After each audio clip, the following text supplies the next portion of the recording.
سب سے بڑی مسجد، سب سے اعلیٰ مسجد، میرے آقا نے عیسائیوں کو فرمایا یہ میری مسجد نبوی ہے، تم اپنے مذہب کے مطابق میری مسجد میں عبادت کر سکتے ہو۔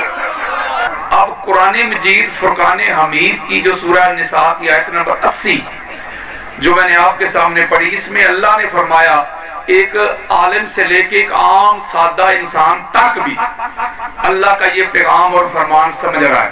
اللہ نے فرمایا کہ جس نے میرے مصطفیٰ کی اطاعت کی اس نے اللہ کی کر دی۔ یعنی اللہ کہہ رہا ہے کہ اللہ کی رسول کی کوئی الگ کی اطاعت نہیں، جدا جدا نہیں، جس نے رسول کا کہا مانا اس نے اللہ کا مان لیا۔ یعنی اللہ نے اپنی اطاعت کو، اپنے حکم کو، اپنے امر کو اپنے مصطفیٰ کی اطاعت اور حکم اور امر میں ضم کر دیا۔ کہا یہ نہیں ہو سکتا کہ میری کوئی الگ سے اطاعت ہو، میرے مصطفیٰ کی کوئی الگ سے اطاعت ہو، نہیں۔ اللہ نے کہا مجھے تو تم سمجھ ہی نہیں سکتے، نہ تمہاری عقل میں آتا ہوں، نہ شعور میں آتا ہوں، نہ تخیلات میں آتا ہوں، نہ فہم ادراک میں آتا ہوں۔ تو اس لیے میں نے اپنا نمائندہ بنا کے، اپنا پیغمبر بنا کے، امبیسڈر بنا کے اپنے رسول کو بھیج دیا ہے۔ جس نے رسول کی بات مان لی وہ سمجھ لے اس نے رسول کی نہیں مانی، مجھ خدا کی مان لی۔ اس کا مطلب یہ ہوا کہ سب سے بڑا حکم اللہ کا ہوتا ہے۔ اللہ نے اپنے حکم کو مصطفیٰ کا، رسول کا حکم قرار دے دیا۔ ٹھیک ہو گیا؟ اس کا مطلب ہے جو ہمارے پاس سب سے بڑا معیار ہے وہ قرآن اور مصطفیٰ کا فرمان ہے۔ ٹھیک ہو گئے؟ اب اگلی بات سنیں ذرا۔ کوئی یہ جو ہمارا ملک ہے، ملک پاکستان، اس میں مختلف مکاتب فکر کے مسلمان بستے ہیں، یعنی حنفی بھی بستے ہیں، شوافی بستے ہیں، حنابلہ بستے ہیں، اس کے علاوہ جعفری بستے ہیں، مالکی بستے ہیں۔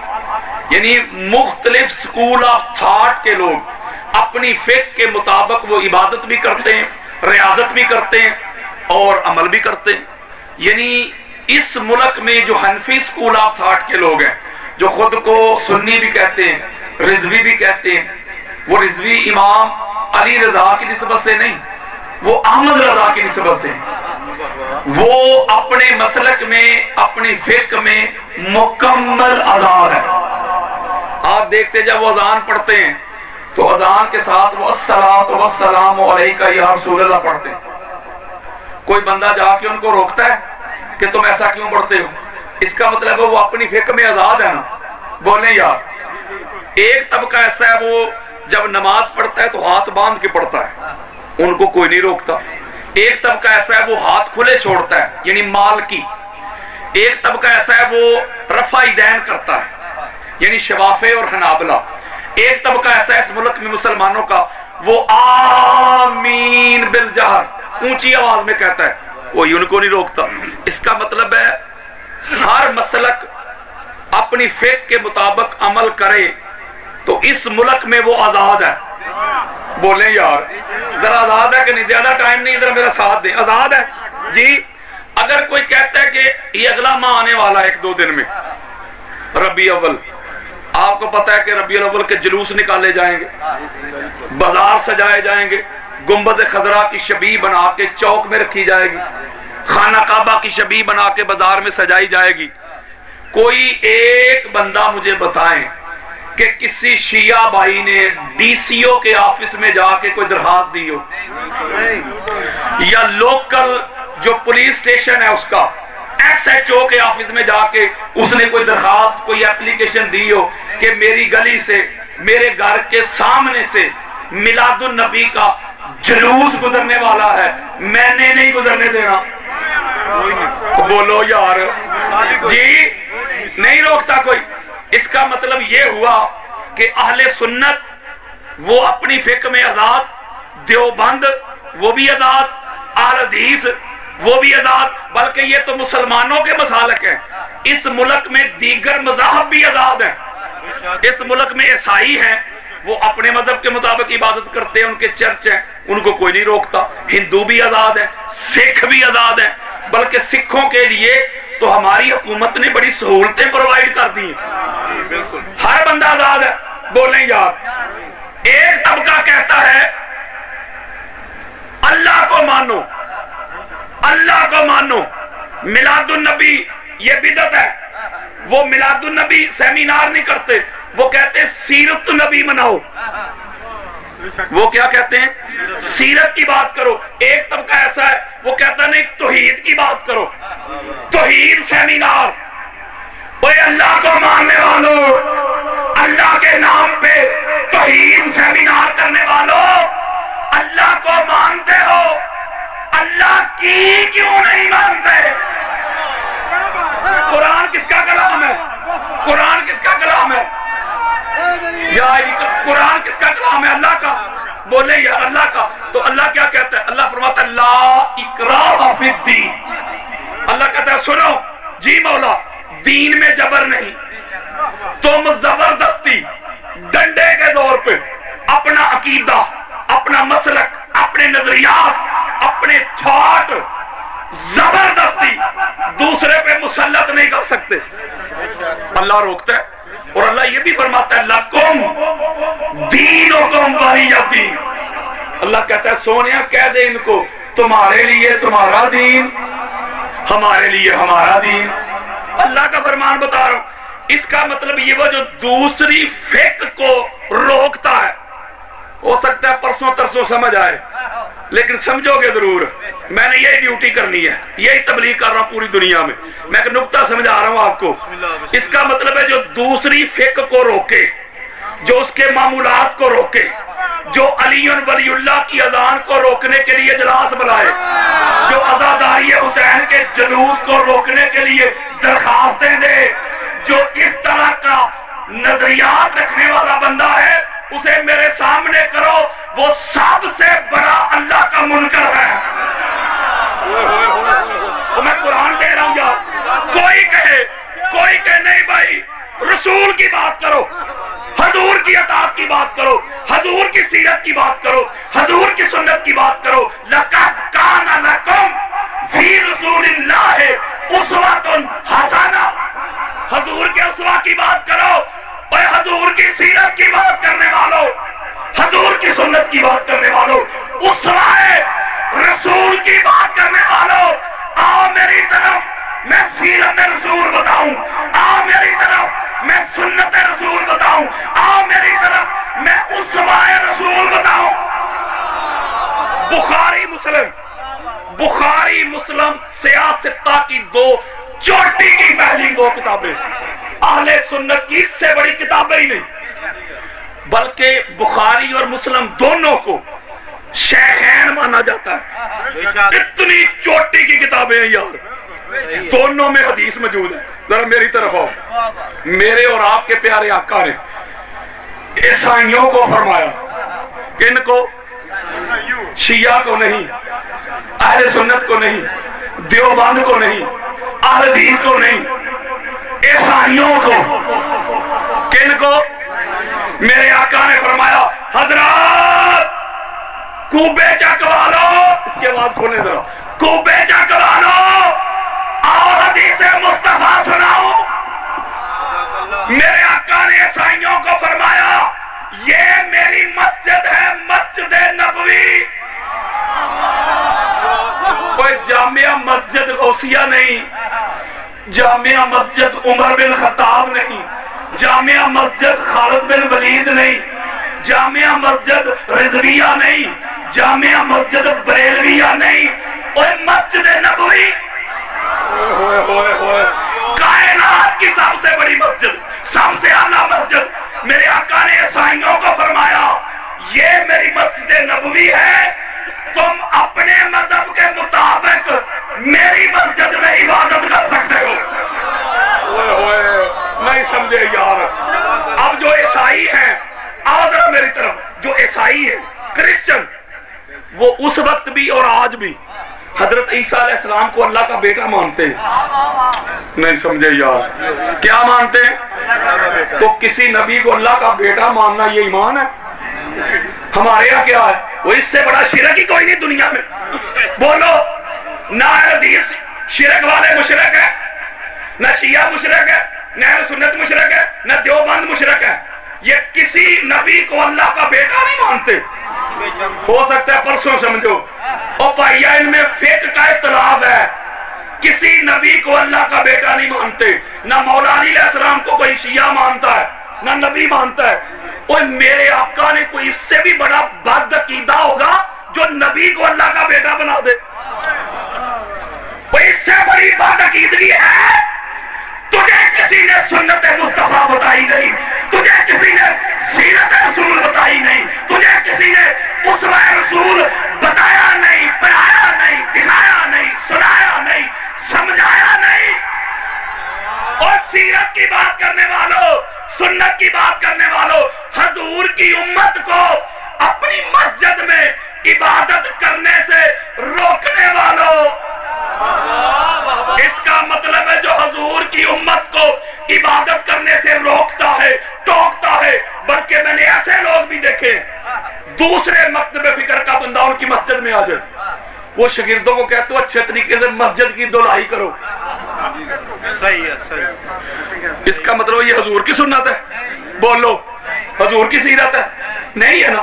اس کا مطلب ہے جو مسلمان کو مسلمان کے پاس جانے سے روکے، مسلمان کو دوسرے مکاتب فکر کا جنازہ پڑھنے سے روکے، اس کی عبادت سے روکے، اس کی فقہ سے روکے، اس کے طریقہ نماز سے روکے، عزاداری حسین کے جلوس سے روکے، وہ علی ولی اللہ کی اذان کو روکے، ایسا بندہ قرآن کا بھی منکر ہے، مصطفیٰ کے فرمان کا بھی منکر ہے۔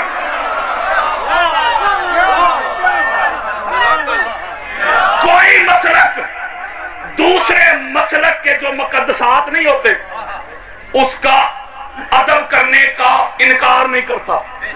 ہر مسلک کا اعلان ہے کہ دوسرے مسلک کے جو مقدسات ہیں اس کا احترام کرو، اس کا ادب کرو، کیونکہ ہمارے ہاں جو مسالک ہیں ہو سکتا ہے کہ ایک مسلک کے جو ہیرو ہیں وہ دوسرے مسلک کے ویلن ہوں، اور ایک مسلک کے جو ویلن ہیں وہ دوسرے کے ہیرو ہوں۔ نہیں سمجھے یار بات؟ اس کا مطلب ہے مسلک فقہ اپنی رکھو، یعنی اس کورس آسان کرتا ہوں، اپنی فقہ کو چھوڑو نہ، دوسری کو چھیڑو نہ۔ میں آج کے دور میں یہ نعرہ لے کے نکلا ہوں شیعہ سنی بھائی بھائی، میں آج کے دور میں یہ نعرہ لے کے نکلا ہوں نفرتیں مٹاؤ، کدورتیں ختم کرو، قریب آ جاؤ۔ میں محبت کا، کمپیشن کا، بردرہڈ کا، ٹالرنس کا پیغام دیتا ہوں۔ اور مفتی صاحب اجلاس بلا کے کہتے ہیں لائے عمل تیار کرتے ہیں، شاہ جی وہ لائے عمل تیار کرتے ہیں کہ علی ولی اللہ والی اذان نہیں پڑھنے دینی، عزاداری حسین کے جلوس نہیں نکلنے دینے۔ مفتی تو روکے گا،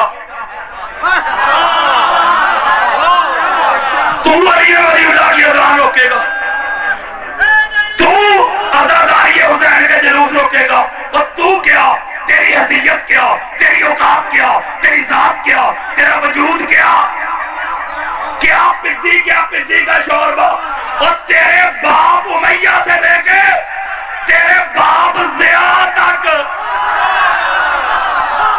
بڑے بڑے عامل آئے، بڑے بڑے جابر آئے، علی ولی اللہ کی اذان کو روکنے والے، عزاداری حسین کے جلوس کو روکنے والے، وہ روکنے والے تو مر گئے، مٹ گئے، تباہ ہو گئے، برباد ہو گئے، ہواؤں میں اڑ گئے۔ لبیک یا حسین کی صدائیں کل بھی آتی تھی، لبیک یا حسین کی صدائیں آج بھی آتی ہے، لبیک یا حسین کی صدائیں قیامت تک آتی رہے گی۔ لبیک یا حسین، لبیک یا حسین، لبیک یا حسین، لبیک یا حسین، لبیک یا حسین۔ اس کا مطلب ہے جو اسلام کے دو عظیم بازو ہیں، شیعہ اور سنی، جو ان کو آپس میں لڑوانا چاہتا ہے، جو ان کو دست و گریباں کرنا چاہتا ہے، جو دوسرے کے مقدسات معمولات کو روکنا چاہتا ہے، رونے اٹکاتا ہے، ایسا بندہ قرآن کا بھی دشمن ہے، رسول کا بھی دشمن ہے، اہل بیت کا بھی دشمن ہے، صحابہ کا بھی دشمن ہے، پاکستان کا بھی دشمن ہے۔ میں پاکستان کے اداروں، پاکستان کی ایجنسیز، میں پاکستان کی عدلیہ، پاکستان پاکستان کی حکومت کو میسج دیتا ہوں، حسینی بڑے پرامن لوگ ہیں، پہچانو ایسے لوگوں کو جو پاکستان کو فرقہ واریت کی طرف دھکیلنا چاہتے ہیں، جو پاکستان کے حالات خراب کرنا چاہتے ہیں، جو پاکستان کو کمزور کرنا چاہتے ہیں.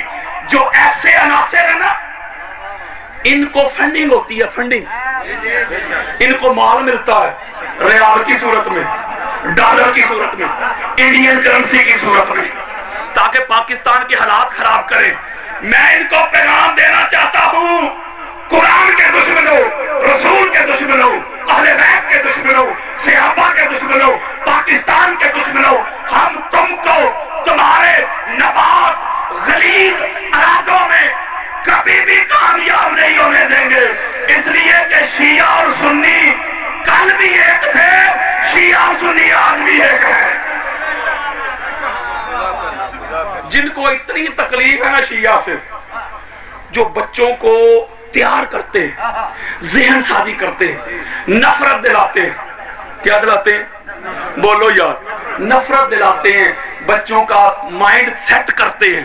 میں ایک جملہ کہنے لگا ہوں، مفتی تو علی ولی اللہ کی اذان بعد میں روکنا، تو عزاداری حسین کے جلوس بعد میں روکنا، تو پاکستان کا ماما نہ بن. ایک پاکستان تیرے پیو نے نہیں بنایا.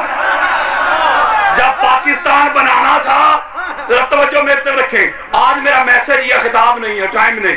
جب پاکستان بنانا تھا تو رہبر ایک شیعہ تھا.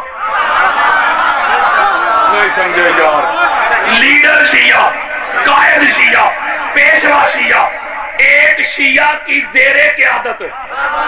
مفتی تجھے شیعہ سے اتنی تکلیف ہے نا، تو تیری جیب میں شیعہ، تیرے اکاؤنٹ میں شیعہ، ہر دفتر جا تیرے سر پہ شیعہ، اور تیرے آئی ڈی کارڈ میں شیعہ، تیرے بے فارم پہ شیعہ، تیرے گھر میں شیعہ، تیرے دفتر میں شیعہ.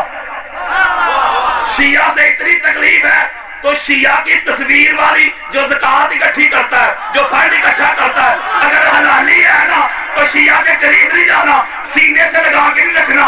وہ ساری فنڈ، وہ سارا مال شیعہ کی تصویر والا حسینیوں کو دے دے. اوئے ہوئے، جب پاکستان بنانا تھا لیڈر شیعہ تھا. بولو یار، شیعہ تھا. ایک شیعہ کے اندر اس کی سنگت میں، میت میں، قربت میں، رفاقت میں، قیادت میں اہل سنت بھی آئے، دیوبند بھی آئے، اہل حدیث بھی آئے. سارے ملے، جمع ہوئے، اتحاد ہوا، اتفاق ہوا، انفرادیت سے نکل کر اجتماعیت میں آئے. جب اتحاد ہوا، توجہ، اللہ نے 14 کی برکت سے، 14 کی نسبت سے، 14 کے فیض سے، 14 کی نظر سے، 14 کے کرم سے، 14 کے فضل سے 14 اگست کو پاکستان عطا کر دیا. اوئے ہوئے، تو یہ جو 14 کی تاریخ ہے نا، یہ 14 کی تاریخ اتفاقیہ نہیں. اوئے ہوئے، وہ 15-16 بھی ہو سکتی تھی، اتفاقیہ نہیں. اللہ جانتا تھا اس ملک میں جو 14 کے نام پہ بنا رہا ہوں، ایک طبقہ تو 14 کو ماننے والا ہوگا، ایک طبقہ ہوگا جن کو 14 کی عدد سے بڑی تکلیف ہوگی. اللہ نے کہا جو 14 کا عدد ایسا پکا کرتا ہوں کہ 14 کے منکر بھی جب 14 اگست آئے گی نا تو 14 کہہ کے پرسوں 14 ہے، ترسوں 14 ہے. او بچوں، یہ لو پیسے، نیا لباس لو، علم بلند کرو. میرے پاس وقت نہیں ہے، ورنہ میں آپ کو بتاتا کہ کوئی پاکستان کا علم، وہ علم جھنڈے کو کہتے ہیں بھیا، کسی کو تکلیف نہ وہ علم کہہ رہے ہیں شاید شیعہ دا. شیعہ دا کہڑا علم ہے؟ علم تے اسلام دا، شیعہ دا علم. یہ ایک پاکستان کا علم ہے، ایک سعودیہ کا علم ہے، ایک ایران کا علم ہے، تے اسلام دا کہڑا پھر؟ نہیں سمجھے یار. اللہ جانتا تھا، اللہ نے ایسی مہر لگا دی کہ جو 14 کے منکر ہوں گے نا، یہ 14 اگست کو 14 کہہ کے اور کچھ کرے نہ کرے، 14 کا نام لے کے جشن تو منائیں گے نا. یہ حکمت تھی 14 اگست کی. اس لیے جو بندہ اس ملک کے حالات خراب کرنا چاہتا ہے. میں ایک جملہ کہنے لگا ہوں، علی ولی اللہ، یہ شیعہ سنی کا مسئلہ ہی نہیں. سمجھے نہیں میری بات؟ یہ جو مفتی صاحب روک رہے ہیں نا علی ولی اللہ، اسی مکتب فکر کے بانی مولانا قاسم نانوتوی، ابو لالا مولانا سید مدودی، یہ دونوں دیوبند مکتب فکر کے امام مانتے ہیں ان کو وہ، اور اہل حدیث مکتب فکر علامہ ابن تیمیہ وہ ان کو امام مانتے. شیخ الاسلام علامہ ابن تیمیہ بہت بڑی ہستی ہے ان کی. علامہ ابن قیم یہ ان کے شاگرد ہیں. اماد الدین ابن کثیر جن کو اہل سنت بھی مانتے ہیں، یہ بھی علامہ ابن تیمیہ کے شاگرد ہیں. ٹھیک ہو گیا. اور اہل سنت کے کسی ایک کا نام نہیں لیتا، سارے ہی مانتے ہیں. اہل سنت کے محدثین، مفسرین، مجددین، مورخین، اولیاء، صلحاء، سارے کے سارے یہ علی ولی اللہ کے ڈنکے بجانے والے تھے. مفتی تو علی ولی اللہ کو بعد میں روکنا، پہلا اپنے بڑے دے پار. کوئی بندہ علی ولی اللہ سے منہ موڑ کے، علی ولی اللہ سے تعلق توڑ کے کھڑا ہو جائے، مجھے اپنا مسلمان تو نہ ثابت کر دے. علی ولی اللہ کے بغیر تو گزارا ہی نہیں، علی ولی اللہ کے بغیر تو چارہ ہی نہیں. میں ایک حدیث سناتا ہوں آپ کو، اور اس کو دل پہ لکھ کے جائیے گا. میں کہتا ہوں کہ اہل سنت کی 70 کتابوں میں یہ روایت موجود ہے، اور ناسبیت، خارجیت اور علی ولی اللہ کے جو دشمن اور منکر ہیں نا، ان کے اوپر یہ حدیث کیٹو پہاڑ ہے. زور بھی لگائیں گے حدیث ہلے گی نہیں. اور راوی سنو، حضرت ابوبکر صدیق، حضرت ابوبکر صدیق کو ماننے والوں، ان کو مانتے ہو، ان کی کیوں نہیں مانتے؟ حضرات کو بے چک والو، آؤ حضرت ابوبکر کا عقیدہ بتاؤں، مسلک بتاؤں، ویژن بتاؤں، تھاٹ بتاؤں، نظریات بتاؤں.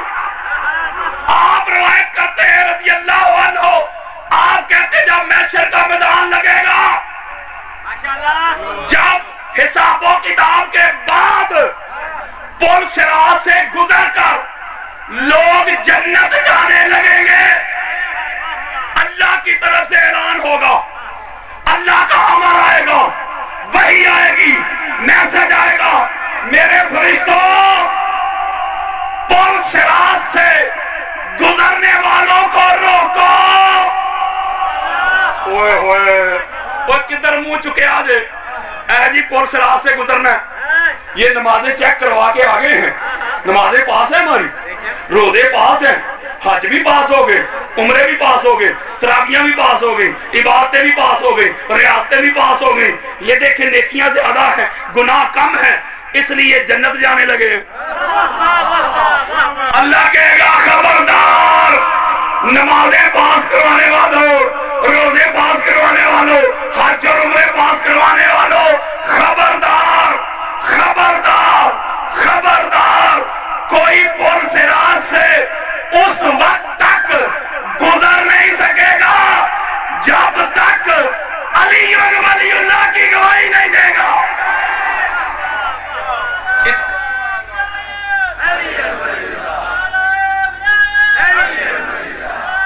کیا ہے اس کا مطلب؟ کیا ہے کہ علی ولی اللہ شیعہ سنی کا مسئلہ ہے؟ بولیں یار، مسلمانوں کا مسئلہ ہے. اہل حدیث بھی مانتے، دیوبند بھی مانتے، شیعہ بھی مانتے، بولو یار سارے مانتے. اس کا مطلب ہے جو دوسری فقہ کو روکتا ہے، دوسرے مسلک پہ اٹیک کرتا ہے، وہ قرآن کا بھی منکر، رسول کا بھی منکر، اہل بیت کا بھی منکر، صحابہ کا بھی منکر ہے. اس کا مطلب ہے جو محبتیں بانٹتا ہے، جو پیار بانٹتا ہے، جو ٹالرنس، کمپیشن، بردرہڈ کا میسج دیتا ہے، وہی قرآن کو مانتا ہے، وہی رسول کو مانتا ہے، وہی اہل بیت کو مانتا ہے، وہی صحابہ کو مانتا ہے. اوئے ہوئے ہوئے، اس کا مطلب یہ ہوا کہ جب پاکستان بنانا تھا اتحاد ضروری تھا نا؟ اتحاد ہوا؟ بولے آج اگر پاکستان بچانا ہے پھر بھی اتحاد ضروری ہے، پھر بھی اتحاد ضروری ہے۔ اس لیے ٹھیکیدار نہ بنے کوئی۔ یہ ملک پاکستان ہم نے بڑی قربانیوں سے حاصل کیا ہے، ہمارے بزرگوں نے قربانیاں دی تھی۔ یہ پاکستان ایک شیعہ کا بھی اتنا ہے جتنا ایک اہل سنت کا، ایک اہل سنت کا بھی اتنا ہے جتنا دیوبند کا، ایک دیوبند کا بھی اتنا ہے جتنا اہل حدیث کا۔ ہر بندہ اپنی فقہ پہ رہے، اپنے مسلک پہ رہے، دوسرے کا ادب کرے، دوسرے کا احترام کرے، تو پھر پاکستان بھی ترقی کرے گا اور اسلام بھی ترقی کرے گا۔ میں آپ سے ایک سوال کرتا ہوں، آپ سمجھدار ہیں، یہ جتنا میسج میں دیتا ہوں یا پوری دنیا میں دے رہا ہوں، اس میں ہے کوئی غلط بات؟ بولو۔ نعرہ تکبیر، نعرہ رسالت، کل ایمان، نعرہ حیدری، نعرہ ولایت، اور محمد وآل محمد صلوات۔ میرا نام ہے علامہ محمد یاسین قادری۔ انٹرنیٹ کے اوپر میرے ہزاروں لیکچر پڑے ہوئے، نیچے سے لے کے اوپر تک، پرائم منسٹر تک، ساری دنیا مجھے جانتی ہے۔ آج تک اتحاد کے علاوہ میں نے کوئی دوسری بات ہی نہیں کی۔ تو ادھر کیا پرابلم ہو رہی ہے؟ یعنی کہ میں لوگوں کو میسج دوں کہ ایک دوسرے کو کافر کہو، پھر میں ٹھیک ہوں؟ اور میں کہتا ہوں کسی کے ٹھیکیدار نہ بنو، ہر بندہ دوسرے کا احترام کرے، حیا کرے، تدین کرے، توقیر کرے، یہ وال چاکنگ بند کرے۔ کافر وہ نہیں ہوتا جسے تو دیواروں پہ لکھواتا ہے، کافر وہ ہوتا ہے جسے اللہ قرآن میں لکھواتا ہے۔ ہم محبت کی بات کرتے، ٹالرنس کی بات کرتے، کمپیشن کی بات کرتے، برادرہڈ کی بات کرتے۔ میں قریب کرتا ہوں، میں جوڑتا ہوں، میں محبتیں بانٹتا ہوں، میں پیار بانٹتا ہوں۔ میں نعرہ لے کے نکلا ہوں شیعہ سنی بھائی بھائی، لگاؤ ذرا نعرہ، شیعہ سنی، شیعہ سنی، شیعہ سنی۔ یہ جرم ہے میرا؟ اگر جرم ہے تو بتاؤ مجھے۔ میں محبتیں، پیار، ٹالرنس، یہی قرآن کا پیغام، یہی رسول کا پیغام، یہی اہل بیت اطہار کا پیغام۔ بلکہ آخری لائنیں دینے لگا ہوں۔ لڑائی لا الہ الا اللہ کی نہیں تھی، لڑائی محمد رسول اللہ کی بھی نہیں تھی، لڑائی تب بھی علی ولی اللہ کی تھی، تکلیف آج بھی علی ولی اللہ کی ہے۔ اس لیے علی ولی اللہ کے منکری آئے تھے، پاک سجدہ کی وہ پاک بیٹیاں جن کے ناموس کے لیے چاند چھپ جائے، جن کے ناموس کے لیے سورج چھپ جائے، ملک الموت دروازے پہ کھڑا رہے، جبریل امین گھر میں داخل ہونے کی جرات نہ کرے، جن کو مدینہ کی گلیوں کا پتہ نہیں تھا، مدینہ کے بازار کی خبر نہیں تھی، کتنے موڑ ہیں، کتنے چوک ہیں، جنہوں نے نانا جان کی قبر انور پہ حاضری دینی ہوتی تو سیاہ رات کا انتظار کیا جاتا تھا۔ 22 حصار بنتے، بابا آگے ہوتے تو پاک زہرا کی بیٹیاں جاتی نانا جان کی قبر کی زیارت کے لیے۔ اپنی بیٹیوں کو رانی کہنے والوں، اپنی بیٹیوں کو شہزادی کہنے والوں، اپنی بیٹیوں کی فرمائشیں پوری کرنے والوں، کوئی میری بیٹی، کوئی آپ کی بیٹی، کوئی زہر کی بیٹی، کوئی بکر کی بیٹی، یہ مصطفیٰ کی بیٹیاں، یہ علی کی بیٹیاں، یہ مرتضیٰ کی بیٹیاں، امت نے ہاتھ رسیوں سے باندھے ہوئے دمشق کے بازاروں میں گھمایا جا رہا ہے، لوگ مذاق اڑا رہے ہیں، تماشا دیکھنے کے لیے چھتوں پہ چڑھے ہیں، کوئی تیر پھینکتا ہے، کوئی نیزے پھینکتا ہے، کوئی پتھر پھینکتا ہے۔ یکا یک شام کے بازار میں سناٹا چھا گیا، خاموشی ہو گئی۔ پاک مصطفیٰ کی پاک بیٹی سیدہ زینب فرماتی ہے بیٹا سجاد خاموشی کیوں ہو گئی، سناٹا کیوں چھا گیا؟ کوئی سکینہ کو چابک مارنے والا نظر نہیں آ رہا، کوئی پتھر پھینکنے والا نظر نہیں آ رہا۔ میرے امام سجاد علیہ السلام پاک مصطفیٰ کی پاک بیٹی سیدہ زینب کی بارگاہ میں عرض کرتے ہیں پھپھو جان مسلمان نماز پڑھنے گئے ہیں، بیٹیوں کی فرمائشیں پوری کرنے والوں، اپنی بیٹیوں کو شہزادی کہنے والوں، بڑے بازار میں آپ کی بیٹی کا نام آ جائے تو مرنے مارنے پہ اتر آنے والوں، میری سیدہ فرماتی ہے بیٹا سجاد ذرا پوچھ تو صحیح ان نمازیوں سے، ذرا پوچھ تو صحیح ان حاجیوں سے، ذرا پوچھ تو صحیح ان مسلمانوں سے، نماز والوں کو شہید کر کے، درود والوں کو شہید کر کے، نماز کی روح کو شہید کر کے یہ کس کی نماز پڑھنے گئے ہیں؟ یہ کون سی نماز پڑھنے گئے ہیں؟